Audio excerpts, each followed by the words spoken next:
जय Hind and hello guys, स्वागत है आपका आपके अपने YouTube चैनल ज्ञानदेव होस्ट में। एंड इस वीडियो के अंदर आपको बताने वाला हूं सीटेट सितंबर 2026 अप्लाई ऑनलाइन प्रोसेस के बारे में कि कैसे आपको ये फॉर्म फिलअप करना है। गाइस, अगर आपने अभी तक फॉर्म नहीं भरा तो अभी भी आपके पास समय है, लास्ट के 3-4 दिन बचे हैं। इस फॉर्म को आप अभी भी भर सकते हैं। एंड जैसे जैसे लास्ट डेट और नज़दीक आएगी तो वेबसाइट के अंदर कोई ना कोई टेक्निकल ग्लिच आ जाएगा और आप अपना फॉर्म नहीं भर पाएंगे। और अभी भी बहुत सारे ऐसे कैंडिडेट हैं जो कि कमेंट करें कि सर मैं फोटो अपलोड नहीं कर पा रहा हूं। बहुत सारे कैंडिडेट कह रहे हैं कि सर ओटीपी नहीं आ रहा है। बहुत सारे कैंडिडेट को वैसा एरर आ रहा है कि जब वो डिटेल डाल करके आगे बढ़ते तो आगे नहीं बढ़ पा रहे। बहुत सारे कैंडिडेट को इंस्टीट्यूट नेम के अंदर प्रॉब्लम आ रही है, यानी कि उनके सामने इंस्टीट्यूट नेम नहीं आ रहा या फिर उसको सिलेक्ट नहीं कर पा रहे यहाँ पर, या फिर वो वहाँ पर इन्फॉर्मेशन फिल नहीं कर पा रहे हैं। तो इस तरह के इशूज ये इसीलिए आते हैं क्योंकि गाइज लास्ट डेट नज़दीक आने की वजह से कैंडिडेट की संख्या इतनी बढ़ जाती है कि वेबसाइट का सर्वर डाउन हो जाता है और इसके चलते आप इस तरह के इशू फेस करते हैं। तो अगर आपके सामने अभी कोई ऐसा इशू है भी तो आप अपना फॉर्म या तो दिन में शाम के 4-5 बजे भरिए, क्योंकि इस वक्त नॉर्मल टाइम के मुकाबले कैंडिडेट की संख्या कम होती है नॉर्मल संख्या के मुकाबले। एंड सेकेंडली आप रात के 12-1 बजे के बाद में फॉर्म को भरना, जितना भी लेट करेंगे उतना ज़्यादा बेहतर रहेगा, क्योंकि रात में फॉर्म भरने वाले कैंडिडेट की संख्या चाहे कितनी भी हो पर वो दिन के मुकाबले तो काफ़ी कम रहेगी। ऐसे में वेबसाइट का सर्वर सही से काम करेगा और आप आराम से अपना फॉर्म भर पाएंगे। अब इस वीडियो के अंदर मैं आपको रजिस्ट्रेशन से लेकर प्रिंट तक बताऊंगा कि कैसे आपको क्वालिफिकेशन की जानकारी, कैसे आपको कास्ट सर्टिफिकेट की जानकारी, कैसे आपको फोटो सिग्नेचर अपलोड करना है, कैसे लाइव फोटो, सभी चीजें अच्छे से एक्सप्लेन की जाएगी। तो वीडियो को आपको बिना स्किप किए पूरा देखना है। चलिए शुरू करते हैं। अगर आपने अभी तक वीडियो को लाइक शेयर न किया हो तो कर देना और चैनल को सब्सक्राइब कर लेना। फिर जो लिंक मैंने वीडियो को डिस्क्रिप्शन में दिया आप ओपन करेंगे, आपके सामने सभी इन्फॉर्मेशन आएगी। एंड गाइज अगेन आप यहाँ पर देख लीजिए कि आप 10 जून 2026 तक फॉर्म को भर सकते हैं। करेक्शन आपके फॉर्म में 15 से 18 जून 2026 तक होगा। एंड एग्जाम डेट आपकी 6 सितंबर 2026 रखी गई है। फीस यहाँ पर सिंगल पेपर पर जनरल ओबीसी ईडब्ल्यूएस को 1000, SC ST PH को 500 पे करनी होगी। एंड अगर आप दोनों पेपर पर अप्लाई करेंगे तो जनरल ओबीसी ईडब्ल्यूएस को 1200 और SC ST PH को 600 रुपये फीस पे करनी होगी। फिर आप जानेंगे कि कौन से पेपर पर क्या क्वालिफिकेशन चाहिए अप्लाई करने के लिए। एंड जब आप क्वालिफिकेशन की जानकारी आगे चल करके इस वीडियो के अंदर देखेंगे तो वहाँ पर मैं आपको बताऊंगा कि कौन सी क्वालिफिकेशन को कौन सा कोड सेलेक्ट करना है, चाहे आप डिग्री वाले हो चाहे आप डिप्लोमा वाले हो। अच्छे से बताया जाएगा कि कैसे आपको जानकारी भरनी है। अब चाहे आपके पास एपियरिंग क्वालिफिकेशन हो या फिर पास, सभी चीज़ें अच्छे से एक्सप्लेन की जाएगी। तो अब ये सभी इन्फॉर्मेशन जानने के बाद आप यहाँ पर इंपॉर्टेंट लिंक के सेक्शन में आएंगे और अप्लाइंग ऑनलाइन लिंक ओपन करेंगे। अब गाइज आपके सामने यहाँ पर ये वाला इंटरफेस आ जाएगा जैसे कि आप वीडियो में देख सकते हैं। मैं आपको बता दूं कि बहुत सारे कैंडिडेट आप लोग ये कमेंट करने वाले होंगे या फिर आपके मन में सवाल आ रहा होगा कि सर हमने सीटेट फरवरी 2026 का जो फॉर्म था उसके लिए भी अप्लाई किया था, तो क्या हमें दोबारा से रजिस्ट्रेशन करना पड़ेगा? तो जी हाँ, आपको दोबारा से रजिस्ट्रेशन करना पड़ेगा, क्योंकि मैंने भी वो फॉर्म भरा था बट मैंने यहाँ पर लॉगिन करके देखा उस इन्फॉर्मेशन से तो लॉगिन नहीं हुआ।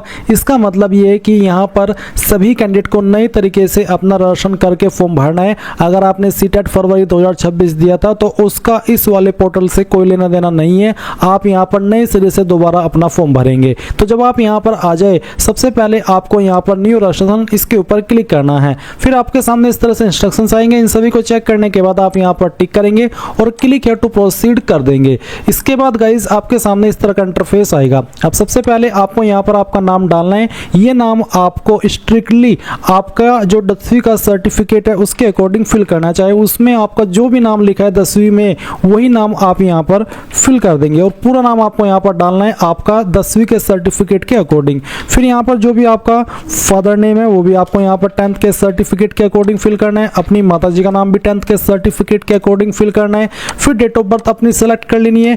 ये जो डेट ऑफ बर्थ आप यहाँ पर भर रहे हैं ये भी आपको 10th के सर्टिफिकेट के अकॉर्डिंग देनी है। इसके बाद आपका जेंडर सेलेक्ट करना है। आइडेंटिटी टाइप में कोई एक आईडी आपको सेलेक्ट कर लेनी है, जैसे कि voter ID, passport, bank passbook with photograph, ration card with photograph, any other valid government identity with photograph, जैसे कि इसमें आता है आपका पैन कार्ड, क्योंकि पैन कार्ड के ऊपर भी फोटो लगा हुआ होता है। तो बेसिकली आपके पास इनमें से जो भी आईडी है वो आप सिलेक्ट कर लेंगे। अब जो भी आईडी आपने सेलेक्ट की है उस आईडी को आपको यहाँ पर जो नीचे आपको नंबर डालने को बोला जा रहा है उसके अंदर आपको डाल देना है। मैं यहाँ पर any other government valid identity select कर लेता हूँ और इसमें फिर मैं अपनी आईडी डाल दूंगा।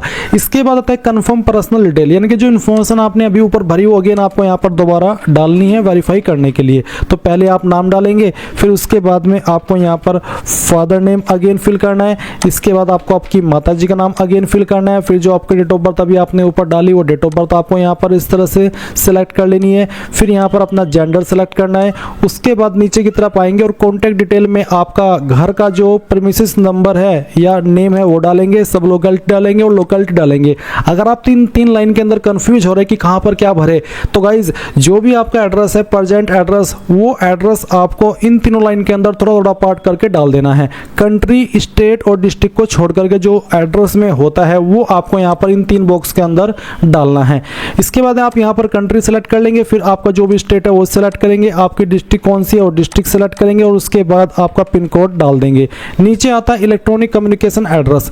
इसमें आप आपका ईमेल एड्रेस डालेंगे। ईमेल एड्रेस को दोबारा डाल करके वेरीफाई करेंगे। अपना मोबाइल नंबर डालेंगे, मोबाइल नंबर दोबारा डाल करके वेरीफाई करेंगे।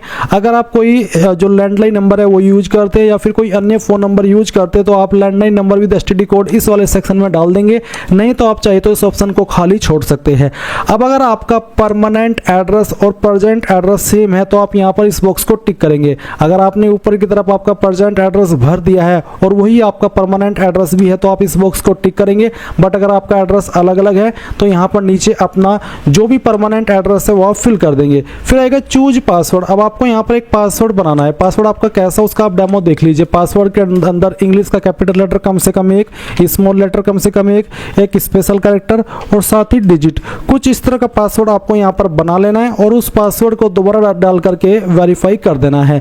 फिर एक सिक्योरिटी क्वेश्चन आप यहाँ पर सेलेक्ट कर लेंगे। उसके बाद में इसका कोई भी आंसर अपनी मर्जी से बना लेंगे। ये आपको तब काम आता है जब आप आपका पासवर्ड भूल जाते हैं और आप उसको रिकवर करते हैं, तो उस वक्त आपको यही सिक्योरिटी क्वेश्चन का ये जो आंसर आप यहाँ पर अभी दिए हो यही आंसर देना होता है और आप आपका पासवर्ड रिकवर कर लेते हैं। अब आप ये कैप्चा कोड डालेंगे, सभी जानकारी चेक करते हुए सबमिट के ऊपर क्लिक करेंगे। अब आपके सामने यहाँ पर इस तरह का रिव्यू पेज आएगा। रिव्यू पेज से मतलब है कि जो भी इंफॉर्मेशन आपने भरी है अभी आप उसको डबल चेक करेंगे। तो आप यहाँ से इसको क्लोज कीजिए और क्लोज करने के बाद ऊपर की तरफ आइए। आपकी पर्सनल डिटेल है, आपको इन सभी को चेक करते हुए फिर यहाँ पर I have verified all personal detail submitted, इसके ऊपर क्लिक करना है। फिर कॉन्टैक्ट डिटेल है, उसके बाद I have verified electronic communication present and permanent address detail submitted, इसके ऊपर टिक कर देना है। फिर आप डिक्लेरेशन पर आएंगे और आई एग्री कर देंगे।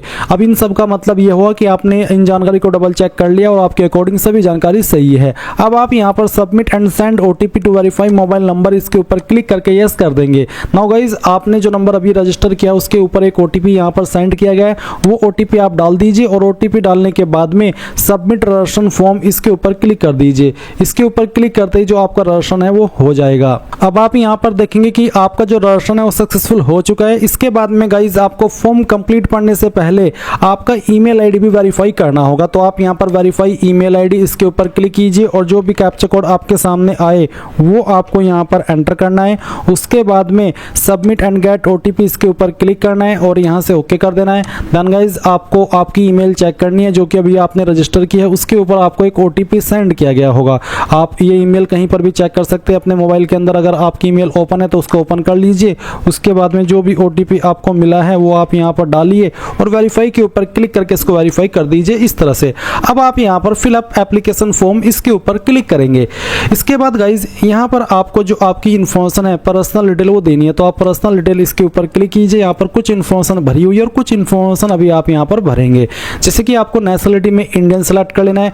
कास्ट कैटेगरी आपकी क्या है, आप ओबीसी हो, एसटी हो, एससी हो या फिर जनरल हो, जो भी आपकी कैटेगरी है वो आपको सेलेक्ट करनी है। जैसे कि ओबीसी है तो आप कैटेगरी को दोबारा सेलेक्ट करके वेरीफाई कर लेंगे। फिर आपसे एक सवाल पूछे कि क्या आप विकलांग है इस एक्ट के अकॉर्डिंग, अगर हाँ तो आपको यस कर देना है और अगर आप विकलांग नहीं है तो आप नो कर देंगे। फिर यहाँ पर गाइज इसमें एक और सवाल है कि आप विकलांग है और लिखने में आपको प्रॉब्लम है, आप उसके लिए स्क्राइब चाहते हैं। अगर आप ऐसे कैंडिडेट है तो आप सेकंड वाले ऑप्शन में भी यस करेंगे, नहीं तो आपको नो कर देना है।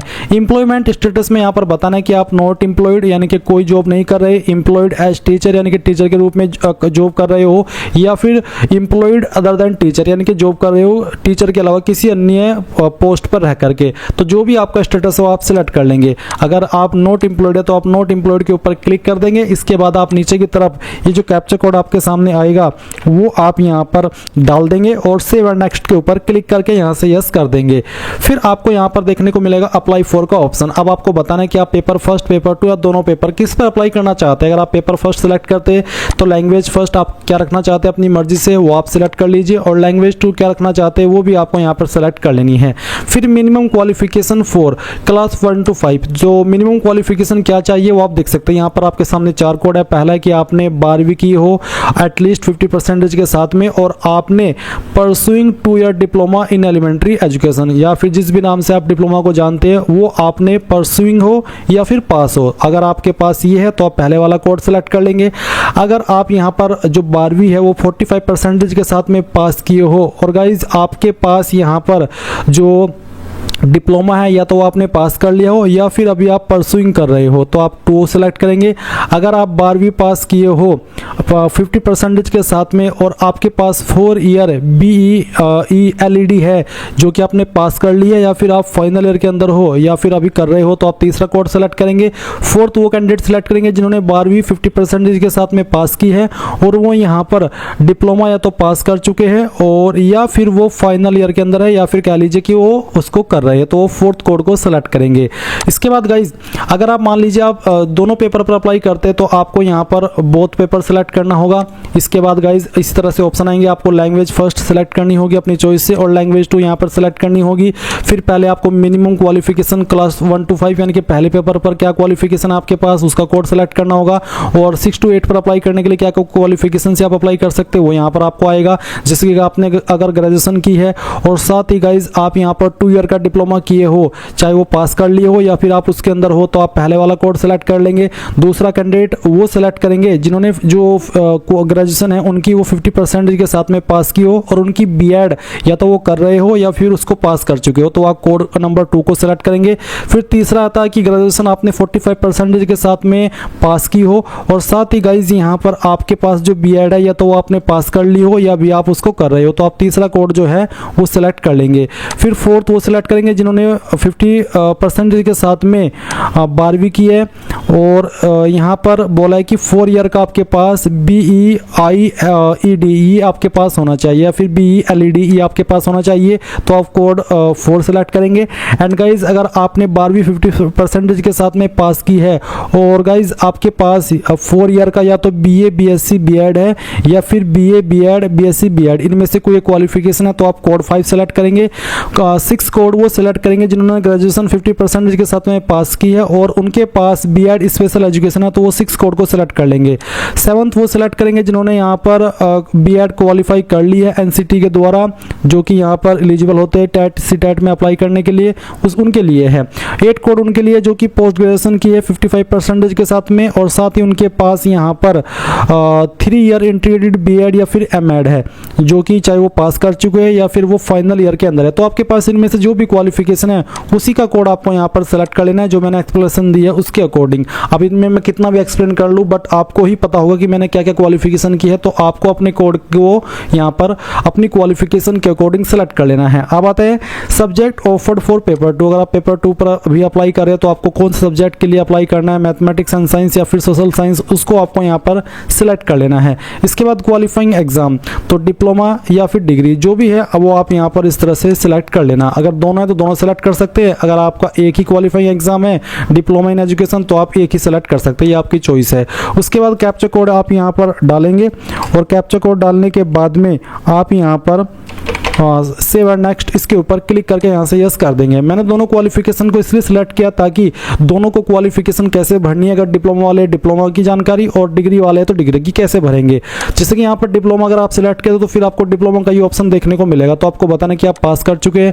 अगर पास कर चुके हैं तो आपको कोई अतिरिक्त ऑप्शन देखने को नहीं मिलेगा, बट अगर आप एपियरिंग है तो गाइज यहाँ पर ईयर ऑफ पासिंग में आपको जो भी आपका एक जो ईयर है आप किस साल के अंदर पास कर लेंगे, 2029, 2028, 2027 या फिर 2026, वो आपको यहाँ पर सिलेक्ट करना होगा।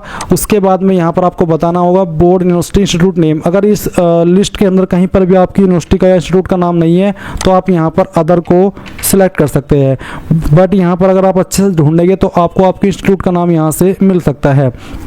तो जो भी है बेसिकली वो आप यहाँ पर सिलेक्ट कर लीजिएगा। उसके बाद में आप यहाँ पर इंस्टीट्यूट का जो पिन कोड है वो डाल देंगे। अब बहुत सारे कैंडिडेट कंफ्यूज होते हैं कि इंस्टीट्यूट का पिन कोड अलग से होता है, तो इंस्टीट्यूट का पिन कोड अलग से नहीं होता। जैसे कि आप देख सकते हैं मैंने इस इंस्टीट्यूट को सिलेक्ट किया तो इसका जो पिन कोड है वो 801505। बेसिकली इंस्टीट्यूट का पिन कोड वही है जहाँ पर आपका इंस्टीट्यूट स्थित है। जैसे कि मेरा जो इंस्टीट्यूट है वो सहारनपुर के अंदर है, तो सहारनपुर का उस जगह का पिन कोड 247001 है, इसलिए यहाँ पर इंस्टीट्यूट का पिन कोड भी 247001 होगा। इसी प्रकार से जिस भी एरिया में आपका इंस्टीट्यूट स्थित है उस एरिया का जो भी पिन कोड लगता है वही पिन कोड आपके इंस्टीट्यूट का पिन कोड माना जाएगा। और यहाँ से आप इस तरह से कोर्स स्ट्रीम भी सिलेक्ट कर लेंगे। अगर आप डिप्लोमा पास कर चुके हैं तो आप पास सिलेक्ट कर लेंगे। फिर आपको यहाँ पर बताना है कि किस साल के अंदर आपने आपका जो भी डिप्लोमा है वो पास किया है। फिर आपको यहाँ पर सभी ईयर के ऑप्शन देखने को इस तरह से मिल जाएंगे। एंड इसके बाद गाइज आप यहाँ पर कोर्स स्ट्रीम नेम सेलेक्ट करेंगे, कहाँ से आपने पास किया है उस इंस्टीट्यूट का नाम देंगे। रिजल्ट मोड क्या था, परसेंटेज है, CGPA, वो आप यहाँ पर डाल देंगे। अगर परसेंटेज है तो परसेंटेज सेलेक्ट करेंगे। उसके बाद इंस्टीट्यूट पिन कोड जैसे कि अभी मैंने एक्सप्लेन किया वही रहेगा। जिस भी एरिया के अंदर आपका इंस्टीट्यूट स्थित है उस एरिया का जो भी पिन कोड है वही आपका इंस्टीट्यूट का पिन कोड माना जाएगा।